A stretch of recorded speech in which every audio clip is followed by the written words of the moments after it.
Prépare ta primaire, c'est la chronique des candidats motivés à leur propre réussite. Et là, c'était le débat final. Benoît Hamon, Manuel Valls. Est-ce qu'il y a un rapport entre le comportement, la façon de parler et les idées de chaque candidat? Donc, Manuel Valls, écoutons ce qu'il dit.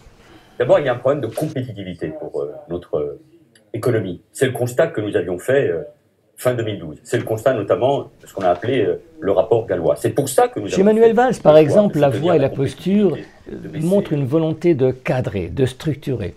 C'est un homme missionné, un petit peu raide dans son rôle et sous contrôle. D'ailleurs, on l'entend à travers son phrasé saccadé, découpé, martelé, qui ne laisse rien au hasard et qui est là pour effectivement accrocher l'oreille. Il se tient dans une posture physique haute et fière qui est chez lui, pour moi, une forme de noblesse d'âme. Il a, encore une fois, une mission. Benoît Hamon. Moi, ce que je propose, c'est qu'il y ait, en contrepartie de baisse de cotisations sociales patronales, des accords de réduction du temps de travail.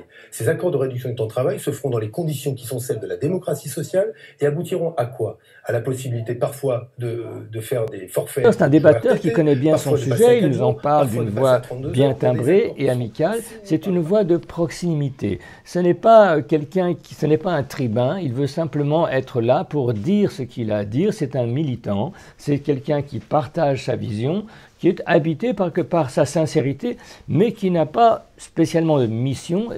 Il s'adresse à notre intelligence, d'où une certaine tendance à laisser filer certaines fins de phrases ou à manger certains mots parfois. Donc il ne se pose pas en leader, il ne cherche pas. Je pense qu'il est lui-même étonné d'être arrivé à ce stade du débat en faisant la course en tête. Chacun nous a donné une vision de son socialisme. Chacun est cohérent dans son corps, dans sa façon d'être par rapport à ce qu'il dit. Et chez chacun de nous, notre façon d'être et de parler est également déjà un message de notre façon de penser toutes les fois qu'on doit s'adresser à un interlocuteur extérieur. Je vous souhaite d'être le meilleur candidat à votre propre réussite. À bientôt.